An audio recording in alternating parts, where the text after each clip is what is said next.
My name is Shalini Dhiman and welcome to Bushare education. आज हम cover करेंगे ट्रायल बैलेंस में कॉस्ट ऑफ गुड्स सोल्ड का एडजस्टमेंट। तो समझते हैं कॉस्ट ऑफ गुड्स सोल्ड है क्या और इसका कैसे एडजस्टमेंट होगा ट्रायल बैलेंस में। कॉस्ट ऑफ गुड्स सोल्ड मतलब जो भी गुड्स सोल्ड कर दिया गया है, बेच दिया गया है, उसकी कॉस्ट कैलकुलेट करने के लिए एक फॉर्मूला है, उसको हम समझते हैं कॉस्ट ऑफ गुड्स सोल्ड। जो सामान बेच दिया गया है, गुड्स सोल्ड कर दिए गए हैं, उसकी कॉस्ट। इसके लिए हमें ओपनिंग स्टॉक में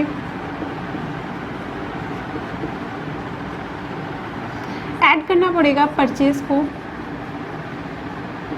ये हमारा नेट परचेज हो सकता है जिसमें हमारा परचेज और परचेज रिटर्न, परचेज में से हमने परचेज रिटर्न माइनस करने के बाद जो भी नेट परचेज आएगा वो।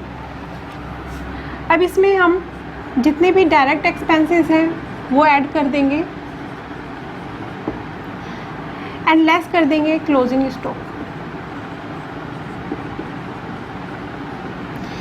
तो ये basically cost of goods sold calculate करने का एक फॉर्मूला है जिसको हम प्रैक्टिकल में समझ सकते हैं कि हमारा कुछ ओपनिंग स्टॉक होगा जिसमें हमने कुछ परचेजेस भी करी होंगी। तो ये हमारा जो हो गया वो हमारा बिजनेस में या ऑर्गेनाइजेशन में इतना जो है वो स्टॉक है।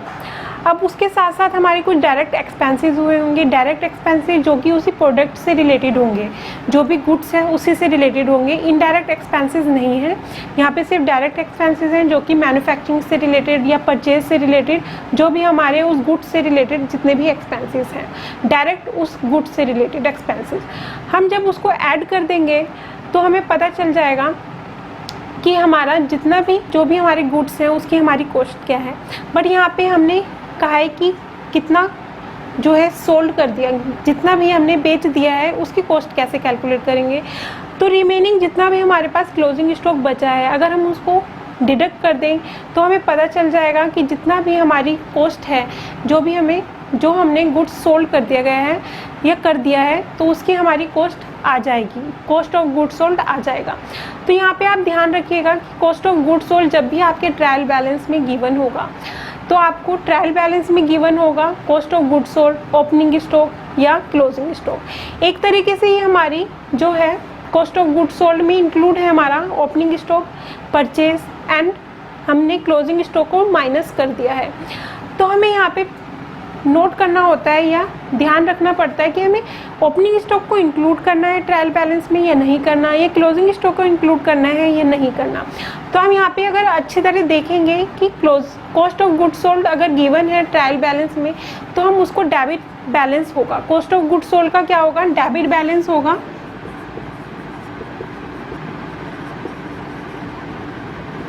डेबिट बैलेंस होगा क्योंकि यहाँ पे हमारी ओपनिंग स्टॉक्स है, मतलब स्टॉक्स है एंड परचेज है, मतलब हमारा जो होता है ओपनिंग स्टॉक का और परचेज का जो होता है वो हमारा डेबिट बैलेंस होता है। अब यहाँ पे जो भी है हमारा इसमें इंक्लूड है हमारा ओपनिंग स्टॉक और हमने इसमें से क्लोजिंग स्टॉक को माइनस कर दिया है। तो हम ट्रायल बैलेंस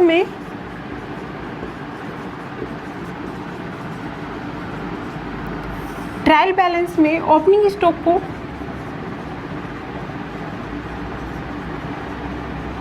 रिकॉर्ड करेंगे या क्लोजिंग स्टॉक को रिकॉर्ड करेंगे, यही हमें यहाँ पे समझना है। तो यहाँ पे ध्यान रखिए कि जब हमने कॉस्ट ऑफ गुड्स सोल्ड को हमने डेबिट बैलेंस मतलब डेबिट साइड में शो कर दिया जिसमें ऑलरेडी हमारा ओपनिंग स्टॉक जो है इंक्लूड है, तो वो ऑलरेडी हमारा इसमें जो है ओपनिंग स्टॉक इंक्लूड है, तो हम उसको दोबारा से ट्रायल बैलेंस में इंक्लूड नहीं करेंगे क्योंकि वो इसमें ही इंक्लूड है, वो ऑलरेडी उसमें इंक्लूड हो चुका है, तो हम दोबारा से नहीं करेंगे। तो इसका मतलब हुआ कि ओपनिंग स्टॉक को हम इसमें इंक्लूड नहीं करेंगे, मतलब क्रॉस इसको हम रिकॉर्ड नहीं करेंगे। अब आता है क्लोजिंग स्टॉक। क्लोजिंग स्टॉक को हम इसमें रिकॉर्ड करेंगे या नहीं करेंगे। ध्यान रखिए कि कॉस्ट ऑफ गुड्स सोल्ड को हमने जब डेबिट बैलेंस करा है तो उसमें ऑलरेडी हमारा क्लोजिंग स्टॉक जो है वो है ही नहीं, क्लोजिंग स्टॉक जो है वो हमारा इंक्लूड नहीं है, मतलब हमने उसमें से माइनस कर रखा है, तो वो हमें इंक्लूड ही नहीं है। तो हमें उसको क्या करना पड़ेगा, इंक्लूड करना पड़ेगा, ट्रायल बैलेंस में हमें इसको रिकॉर्ड करना पड़ेगा। तो आपको ये समझ में आया हो कि कॉस्ट ऑफ गुड्स सोल्ड का हम क्या करेंगे, कॉस्ट ऑफ गुड्स सोल्ड को हम डेबिट बैलेंस में शो करेंगे। देन इसमें हमारा ओपनिंग स्टॉक इंक्लूड होता है, तो इसलिए ओपनिंग स्टॉक को अलग से हम इसमें नहीं दिखाएंगे। और यहाँ पे हमारा क्लोजिंग स्टॉक इसमें इंक्लूड नहीं होता, इसलिए हम इसमें क्लोजिंग स्टॉक को हम इसमें रिकॉर्ड करेंगे। तो यही था एक छोटा सा ट्रांजैक्शन, इसका एडजस्टमेंट कि हम इसमें क्या करेंगे, ओपनिंग स्टॉक को इंक्लूड करेंगे और वो क्यों करेंगे क्यों नहीं करेंगे। आई होप आपके जो भी डाउट्स होंगे इससे रिलेटेड वो क्लियर हो गए होंगे। इसी से रिलेटेड एक क्वेश्चन सॉल्व कर लेते हैं, जैसा कि आप बोर्ड पर देख सकते हैं। तो समझते हैं क्वेश्चन क्या है। From the given trial balance containing obvious error prepare correct trial balance. हमें करेक्ट ट्रायल बैलेंस बनाना है। ये जो ट्रायल बैलेंस है इसमें कुछ एरर्स हैं, इसी से हमें करेक्ट ट्रायल बैलेंस बनाना है। तो ये हमारा है ट्रायल बैलेंस एज ऑन जो भी होगा, या हम यहाँ पे लिख सकते हैं corrected trial balance. Heads of accounts LF, debit balance and credit balance proper format में ही बनाइएगा। अब फर्स्ट ट्रांजेक्शन है या फर्स्ट अकाउंट है कॉस्ट ऑफ गुड्स सोल्ड। इसका जो है यहाँ पे डेबिट बैलेंस है और इसका जो होता है वो डेबिट बैलेंस ही होता है। तो कॉस्ट ऑफ गुड्स सोल्ड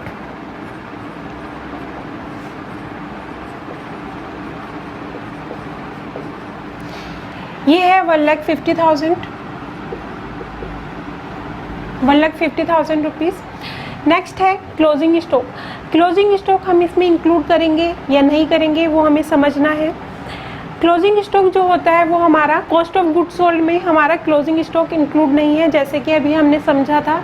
तो इसको हमें रिकॉर्ड करना है, बट हम इसे कहाँ पे रिकॉर्ड करते हैं, हम इसे रिकॉर्ड करते हैं डेबिट बैलेंस में। इसका जो होता है वो डेबिट बैलेंस होता है, क्योंकि स्टॉक जो है वो एसेट है और एसेट का हमारा डेबिट बैलेंस होता है। बट यहाँ पे इन्होंने रॉन्गली क्रेडिट साइड में शो कर रखा है या क्रेडिट बैलेंस में रिकॉर्ड कर रखा है। तो हम इसको करेक्ट करते हैं कि क्लोजिंग स्टॉक को रिकॉर्ड करना है, बट हमें कहाँ पर करना है, डेबिट बैलेंस में। ये है 40,000 रुपीज़। नेक्स्ट है डेटर्स। डेटर्स जो है वो एसेट है और एसेट होने की वजह से इसका डेबिट बैलेंस होता है, क्रेडिट बैलेंस नहीं होता। डेटर्स ये है एसेट और एसेट होने की वजह से ये जाएगा डेबिट बैलेंस में 60,000 रुपीज़। नेक्स्ट है क्रेडिटर्स। क्रेडिटर्स जो है वो लायबिलिटी है और लायबिलिटीज़ का जो होता है वो क्रेडिट बैलेंस होता है, तो ये जाएगा क्रेडिट साइड में और वो सही है इस वाले ट्रायल बैलेंस में। क्रेडिटर्स इसका होगा क्रेडिट बैलेंस 30,000 रुपीज़। नेक्स्ट है ओपनिंग स्टॉक। ओपनिंग स्टॉक को हम इसमें रिकॉर्ड नहीं करेंगे। क्यों नहीं करेंगे, क्योंकि हमने already cost of goods sold इसमें हमने रिकॉर्ड कर रखा है और कॉस्ट ऑफ गुड्स सोल्ड में ही ओपनिंग स्टॉक इंक्लूड भी है। तो हम अलग से उसको ओपनिंग स्टॉक को दोबारा से हम इंक्लूड नहीं करेंगे, क्योंकि वो ऑलरेडी उसमें इंक्लूड है, हम दोबारा से नहीं करेंगे। आपको यहाँ पे वर्किंग नोट में दिखाना होगा कि क्लोजिंग स्टॉक को हमने क्यों रिकॉर्ड करा है और ओपनिंग स्टॉक को हम क्यों रिकॉर्ड नहीं कर रहे हैं। नेक्स्ट है फिक्स एसेट्स। फिक्स एसेट जो है वो एसेट है, इसलिए इसका होता है डेबिट बैलेंस फिक्स एसेट्स। इसकी अमाउंट है 50,000 रुपीज़। नेक्स्ट है एक्सपेंसेस। एक्सपेंसेस जो होते हैं वो हमारे क्या होते हैं, डेबिट। इनका होता है डेबिट बैलेंस। तो ये क्रेडिट बैलेंस वहाँ पे इस वाले ट्रायल बैलेंस में क्रेडिट बैलेंस है, बट इसका होता है डेबिट बैलेंस। तो हम इसको करेंगे डेबिट साइड में। Expenses 20,000 rupees. नेक्स्ट है सेल्स। सेल्स जो है वो इनकम है, इनकम होने की वजह से इसका जो होता है वो हमारा होता है क्रेडिट बैलेंस। सेल्स सेल्स है 2 लाख रुपीज़। नेक्स्ट है कैपिटल। कैपिटल का होता है हमारा क्रेडिट बैलेंस, डेबिट बैलेंस नहीं होता। तो ये जाएगा क्रेडिट साइड में। Capital 90,000 rupees. तो बेसिकली हमने कुछ ट्रांजैक्शंस को जो इन्होंने गलत करे थे उनको करेक्ट करा है, जैसे कि कैपिटल जो होता है उसका डेबिट बैलेंस नहीं होता, क्रेडिट बैलेंस होता है। सेल्स सही है, वो उसका क्रेडिट बैलेंस ही होता है क्योंकि ये इनकम है। एक्सपेंसेस डेबिट बैलेंस होता है, क्रेडिट बैलेंस नहीं होता। फिक्स एसेट्स डेबिट बैलेंस ही है और डेबिट बैलेंस ही होता है। ओपनिंग स्टॉक को इन्होंने इंक्लूड करा है, इसको इंक्लूड नहीं करते क्योंकि कॉस्ट ऑफ गुड्स सोल्ड में ऑलरेडी ये इंक्लूड है। नेक्स्ट है क्रेडिटर्स जो है वो लायबिलिटी होने की वजह से उसका क्रेडिट बैलेंस ही होता है। डेटर्स एसेट है और इसलिए इसका डेबिट बैलेंस होता है, क्रेडिट बैलेंस नहीं होता। क्लोजिंग स्टॉक को हम इंक्लूड करते हैं बट इसका डेबिट बैलेंस होगा, क्रेडिट नहीं होगा, और ये already cost of goods sold का डेबिट बैलेंस होता है। तो देखते हैं टोटल क्या है। यहाँ से है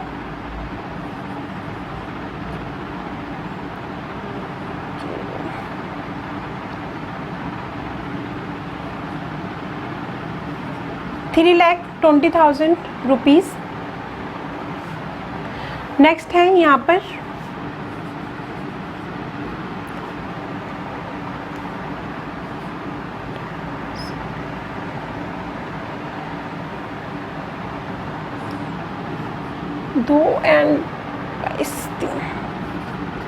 ₹3,20,000। तो यहाँ पे ये जो है हमारा करेक्ट ट्रायल बैलेंस बन गया है। आई होप आपको ये समझ में आया हो कि कॉस्ट ऑफ गुड्स सोल्ड में हम क्लोजिंग स्टॉक और ओपनिंग स्टॉक का कैसे हम इसको रिकॉर्ड करेंगे या नहीं करेंगे। अगर आपको मेरी वीडियोस हेल्प करती हैं अकाउंटिंग समझने में तो आप वीडियो को लाइक, शेयर एंड चैनल को सब्सक्राइब करना मत भूलिएगा।